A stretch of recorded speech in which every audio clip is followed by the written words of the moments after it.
네, 함께 말씀 보도록 하겠습니다. 오늘 말씀은 사도행전 7장 59절부터 8장 6절까지 말씀입니다.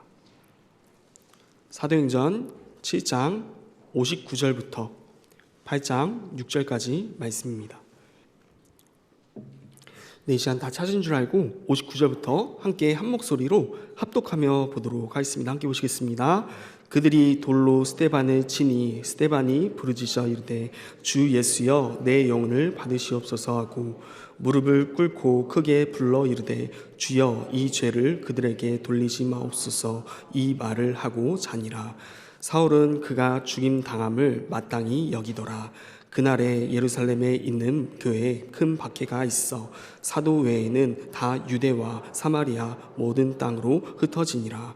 경건한 사람들이 스데반을 장사하고 위하여 크게 울더라. 사울이 교회를 잔멸할새 각 집에 들어가 남녀를 끌어다가 옥에 넘기니라.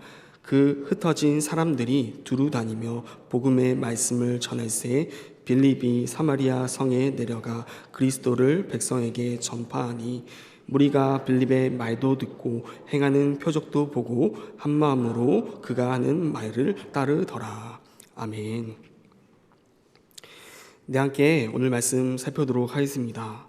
연속되는 여론사역 특별 새벽 기도를 통해 우리는 제자도에 대해서 함께 나누고 있습니다. 제자도란 무엇이며 또 우리가 다음 세대에게 전수해야 할 가장 중요한 그 의사는 무엇일까요? 이 질문에 답하고자 오늘 함께 사도행전 말씀을 묵상하고자 합니다. 혹시 중꺾마라는 말을 들어보셨습니까? 중요한 것은 꺾이지 않는 마음이란 말의 줄임말입니다. 참 별걸 다 줄이죠. 하지만 이 줄임말이 그 의미를 강렬하게 때로는 각인시키기도 하고 또 깊은 묵상으로 이끄는 힘이 있습니다. 오늘 본문의 배경은 스데반의 순교로 시작된 교회의 혹독한 박해입니다. 이 박해로 성도들은 뿔뿔이 흩어지게 되는 것이죠. 우리는 이 흩어짐 곧 디아스포라를 통해 예루살렘이라는 한정된 공간에 머물렀던 그 복음이 예수님의 지상명령 성취인 온 유대와 사마리아 땅끝까지 나아간 역사를 발견할 수 있습니다. 본문은 스데반의 죽음으로써 시작됩니다. 스데반은 사도행전 6장 5절에서 언급된 7지사 중 첫 번째 인물이었습니다. 그는 놀라운 기사와 표적을 행하며 주님의 복음을 담대히 전파했습니다. 그러나 그의 증언은 유대 종교 지도자들과의 논쟁으로 이어지게 되고 결국 그는 공회 앞에 서게 되죠.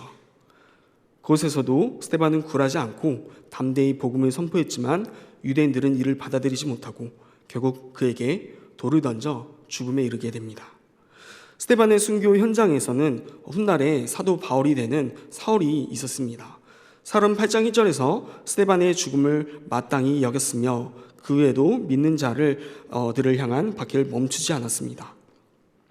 3절에서의 사울이 교회를 잔멸할새라는 표현은 헬라어 리마이노라는 표현으로 쉴 새 없이 괴롭힘이라는 의미를 우리가 말씀을 통해서 여러 번 함께 살펴보았습니다.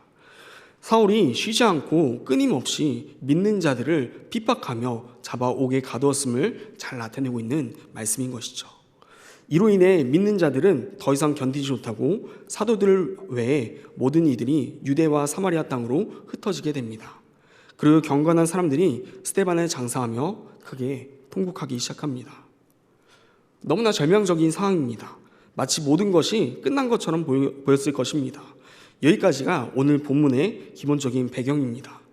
당시 성도들에겐 스데반의 순교는 믿음이 있는 경건한 자의 숭고한 모습이기도 했습니다. 그러나 동시에 이들에게 복음을 전하다가 결국 죽음에 이르는 현실, 박해의 시작과 교회 종말을 알리는 시점으로 느껴질 수도 있지 않았을까 생각해 봅니다. 그들은 열과 성을 다해 복음을 전했음에도 불구하고 결국 돌에 맞아 죽은 스데반을 보며 과연 복음의 전파가 의미 있는 일일까? 우리의 노력은 혹시 헛수고는 아닐까? 하는 깊은 갈등과 회의감을 느꼈을지도 모릅니다. 그러나 동시에 그들은 스데반이 돌에 맞아 죽어가면서도 자신을 죽이는 자들을 용서해달라고 기도하는 모습을 통해 예수님의 모습 또한 분명히 보았을 것입니다.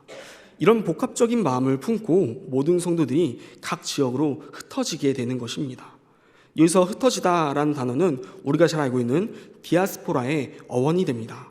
디아스포라는 흩어진 자들이 각자의 자리에서 복음을 증거했을 때 그들을 통해 새로운 믿는 자들이 생겨나고 그것에 교회가 세워지는 영적인 확장을 의미하는 것입니다.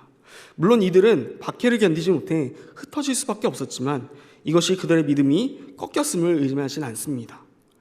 비록 겉으로는 흩어졌지만 그들의 내면의 믿음은 아직 꺾이지 않았기 때문입니다. 그들은 스데반의 순교를 통해 품었던 회의감보다는 꺾이지 않는 믿음의 마음을 더욱더 굳건히 붙들었습니다. 그렇게 그들은 비록 박해를 피해 흩어진 자들이었지만 흩어진 그곳에서 자신이 믿는 예수 그리스도를 증거하며 자신의 신앙을 삶으로 나타내는 자들이었습니다. 그리고 놀랍게도 그들을 통해 새로운 믿는 자들이 생겨나게 되었습니다. 그 대표적인 예가 오늘 본문의 4절부터 6절에 나오는 빌립입니다. 빌립 역시 스데반과 마찬가지로 7지사 중 한 명이자 초대교회를 대표하는 인물 중 한 명이었습니다. 그는 수많은 디아스포라 중 한 명으로서 사마리아 성으로 내려가 있음을 발견할 수 있습니다. 빌립은 박해로 인해 어쩔 수 없이 사마리아 성으로 도망쳐온 상황, 곧 한번 꺾인 것 같은 상황에 처해 있습니다. 그러나 그는 좌절의 상황 가운데서도 스데반을 통해 보았던 믿음의 불씨를 다시 지피고 있습니다. 오늘 말씀 8장 4절부터 6절 말씀인데 다시 한 번만 함께 보도록 하겠습니다. 4절부터 6절 말씀 함께 보도록 하겠습니다.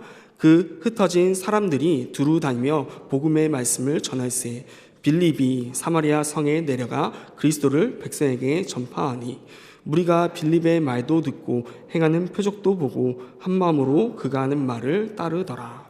아멘.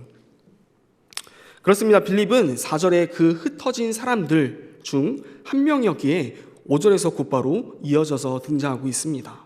4절은 빌립이 왜 사마리아 성에 갈 수밖에 없었는지 그 배경을 설명해 주는 것이죠. 하지만 우리가 함께 살펴본 것처럼 빌립은 사마리아 성에 내려가 믿음을 완전히 저버리거나 과거의 모습대로 살아가지 않습니다. 그는 그 어려운 상황 가운데서도 여전히 예수 그리스도이신 예수님을 전파했습니다.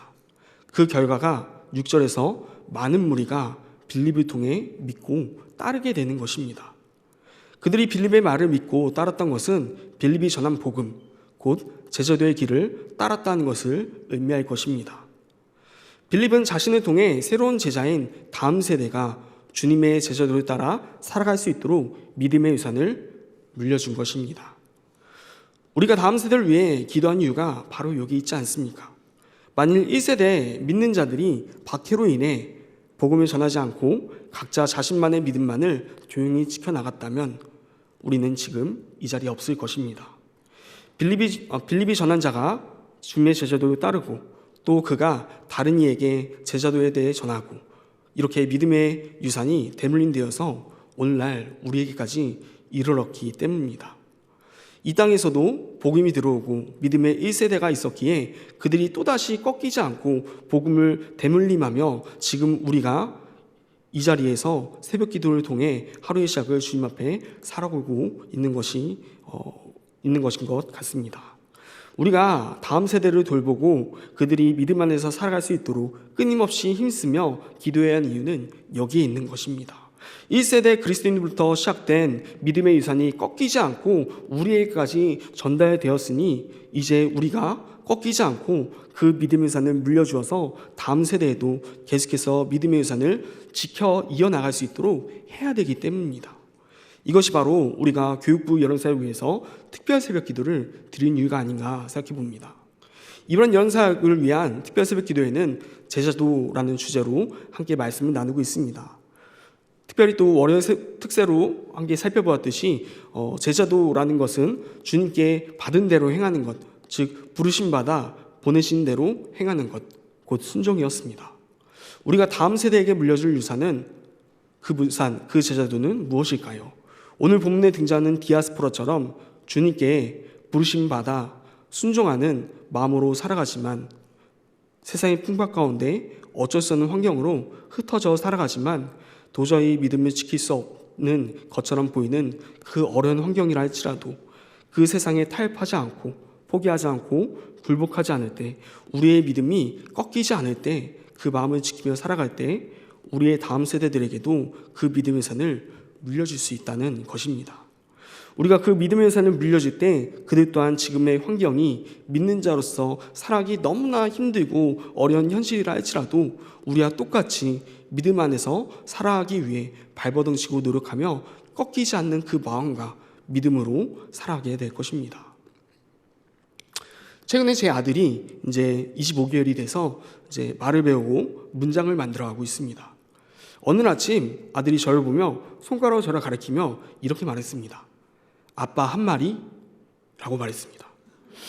깜짝 놀라서 무슨 말인지 되묻자 아들이 눈을 반짝여서 칭찬받고 싶다는지 다시 아빠 한 마리라고 말하는 거예요. 당황해서 생각해보니까 그 전날 밤 제가 아들에게 양 인형이 있었는데 양 인형들을 가리키면서 양 한 마리, 두 마리 세는 법을 알려줬을 때 무엇인가 세는 것은 말이라는 것을 붙이는구나 라고 이해했던 것입니다. 이처럼 예의 없어 보이고 기상천외한 방식으로 아빠 한 마리라는 말이 탄생하게 되었습니다. 교육부는 마치 흰 도화지와 같습니다. 그 흰 도화지에 그려지는 그림은 우리와 세상이 관여하게 될 것입니다. 물론 세상의 영역이 훨씬 더 크기에 부모로서 자녀 교육에 아무리 힘쓴다 할지라도 내 뜻대로 되지 않는 경우가 훨씬 더 많습니다. 부모 자식 간에 함께 보내는 시간보다 세상에서 보내는 시간이 점점 더 크면서 많아지기 때문입니다. 그렇지만 그 흰 도화지에 그림을 그리는 일에 세상의 영역이 더 크다 할지라도 부모의 영역 또한 결코 무시할 수는 없을 것입니다. 믿음으로써 살아가기 힘든 세상 가운데서 사실 믿음 지키며 살기 불가능한 세상이 아닙니까? 누가 보아도 믿음의 능력이 없어 보이고 힘이 없는 믿음대로 살면은 손해볼 것 같은 그런 세상이 아닙니까? 그런 믿음 지키며 살아가기 힘든 세상 가운데 우리가 꺾이지 않는 그 모습을 보여준다면 다음 세대라는 흰 도화지에는 믿음으로 살아가기 힘든 세상의 환경과 또 믿는 자들을 바라보는 그 차가운 시선도 분명히 그려지겠지만 동시에 그 세상 속에서 꺾여지지 않고 믿음으로서 살아가는 자들이 여전히 존재하며 힘들지언정 세상과 타협하거나 굴복하지 않고 믿음 안에서 살아갈 수 있음도 함께 그려지게 될 것이라는 겁니다. 그렇기에 중요한 것은 꺾이지 않는 마음입니다. 우리가 다음 세대에게 본을 보이며 물려줄 제도조 중 가장 중요한 것은 꺾이지 않는 마음, 그 믿음을 결코 잊지 않길 바랍니다. 빌립이 사마리아 성에서 복음을 전파하며 믿음의 유산을 물려주려 할 때 그 무리들이 왜 제자도를 따랐을까요? 가장 큰 이유는 6절에서 설명했듯이 빌립이 말로도 복음을 전하고 또 행하는 표적도 보여주기 때문일 것입니다. 월요일 특세 말씀처럼 빌립은 자신이 배운 예수님의 모습, 그 제자도를 그대로 실천하고 있었던 것입니다. 예수님께서도 어디를 가든지 말씀을 선포하시고 동시에 표적을 보여주는 것을 통해서 당신의 권능을 보여줬던 것과 같은 것입니다. 그렇기에 우리들도 말로써 그 믿음의 선을 물려주기 위해 힘써야 되며 또 행하는 그 표적들, 그 믿음으로 살아가는 모습들도 그들에게 보여줘야 하는 것입니다. 이것이 바로 빌립의 모습을 통해 우리에게 가르쳐주는 교훈입니다. 그러나 더 중요한 것이 있습니다. 무엇일까요? 계속해서 강조하고 있는 꺾이지 않는 마음입니다. 사마리아 성에 있는 사람들이 빌립이 말로써 전한 것과 행동에 행하는 표적들을 통해 그가 전하는 제자도를 따르고 예수님을 믿게 되었지만 그들도 충분히 알고 있었을 것입니다. 이 디아스포라 사람들이 왜 흩어졌는지, 그렇게 많은 사람들이 이동하며 고통의 소리들이 터져나온 상황을 그들이 몰랐을 리가 없을 것입니다. 그런데 그 상황 가운데서 이들이 믿음을 잃지 않고 오히려 자신에게 그 믿음을 전하고 있는 모습을 발견한 것입니다. 그들은 포기하지 않았습니다. 도대체 이 그리스도가 누구이기에 그 힘든 상황 속에서 핍박을 당하고 또 핍박에 못 이겨 도망쳐온 이 사람들이 그럼에도 불구하고 복음을 전하고 있을까? 그리고 그들의 표정은 어떻게 그렇게 밝을 수 있을까?